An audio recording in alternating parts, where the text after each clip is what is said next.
کہتے ہیں کہ لاہور میں ایک بیوروکریٹ تھے اور ماشاءاللہ اس کے پاس بہت پیسہ تھا. ان کا ایک ہی بیٹا تھا. انہوں نے اپنے بیٹے کو بہت اچھی تعلیم دلوائی اور بچہ بھی ماشاءاللہ بہت ذہین لائق تھا. وہ بہترین اداروں میں پڑھا, اس نے ہمیشہ ٹاپ کیا. لاہور بورڈ میں اس نے پوزیشن حاصل کی. FSC میں دوبارہ اس کی پوزیشن آئی اور اس کا کنگ ایڈورڈ میڈیکل کالج میں داخلہ ہو گیا. اس نے بہت امتیازی نمبروں کے ساتھ کنگ ایڈورڈ میڈیکل کالج سے MBBS کیا اور امریکہ کی ایک میڈیکل یونیورسٹی میں اسے اسکالرشپ کے اوپر وہ اسپیشلائزیشن کرنے چلا گیا. وہاں سے اسپیشلائزیشن کرنے کے بعد جب وہ واپس آیا تو اس کے والد نے لگ بھگ 4-5 کروڑ روپے لگا کے اس کو ایک ہاسپٹل بنا کے دیا. بہت بڑا ہاسپٹل, ہائی فائی قسم کا ہاسپٹل, ساری سہولیات اس کے اندر موجود ہیں. ابھی ہاسپٹل چلتے 5-6 ماہ نہیں ہوئے کہ ایک دن اس نوجوان ڈاکٹر کی طبیعت تھوڑی خراب ہوئی. اس کے سر میں اسے فیل ہوا کہ کچھ مسئلہ ہے. خود ڈاکٹر تھا. اس نے کہا کہ یہ مسئلہ کوئی سیدھا سادہ سا نہیں لگ رہا, کوئی گڑبڑ ہے. اس نے فوری اپنے ٹیسٹ کروائے, MRI کروائی تو پتہ چلا کہ اسے کینسر ہے, اور کینسر بھی اسٹیج پہ ہے کہ جہاں پہ علاج ممکن نہیں ہے.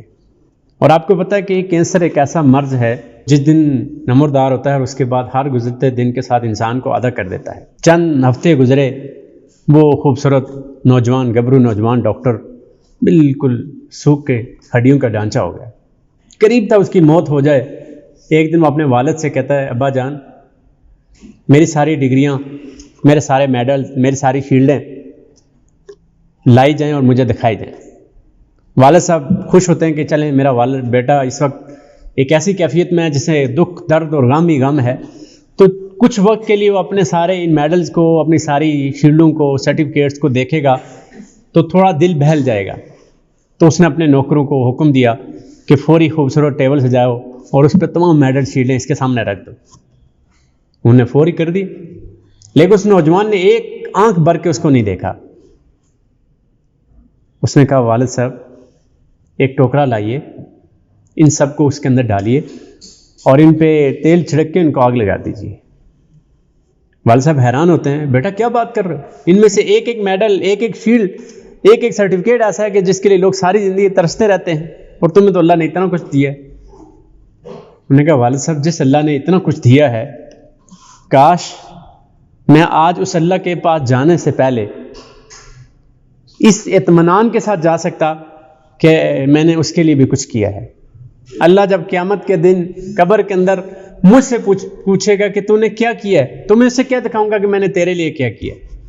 کاش تو کوئی والد صاحب آپ مجھے تھوڑا سا وہ علم بھی دے دیتے, تھوڑی سی وہ تعلیم بھی دے دیتے کہ جو مجھے قبر میں, جو مجھے حشر میں کل روز قیامت مجھے کام آتی. یہ دنیا کی زندگی تو اب ختم ہونے والی ہے.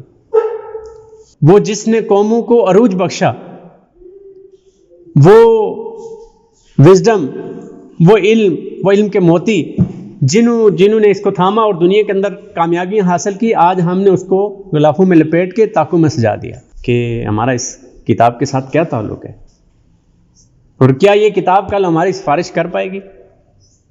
اور پھر کیا قرآن پاک اس لیے نازل ہوا تھا؟ ثواب بالکل موجود ہے پڑھنے سے بھی, لیکن قرآن پاک تو اس لیے نازل ہوا تو اس کو سمجھا جائے. اللہ کیا مخاطب ہیں آپ سے, کیا کہنا چاہ رہے ہیں, ہمیں تو کوئی پتہ نہیں. اس سے پہلے کہ زندگی ختم ہو جائے, آپ کو اس کتاب ہدایت سے آنے والی نسلوں کو روشناس کروانا ہے. اس امید اور اس دعا کے ساتھ کہ ہم مل جل کے اس قرآن کے پیغام کو عام کرنے کے لیے جدوجہد کرتے رہے ہیں. جزاکم اللہ خیر.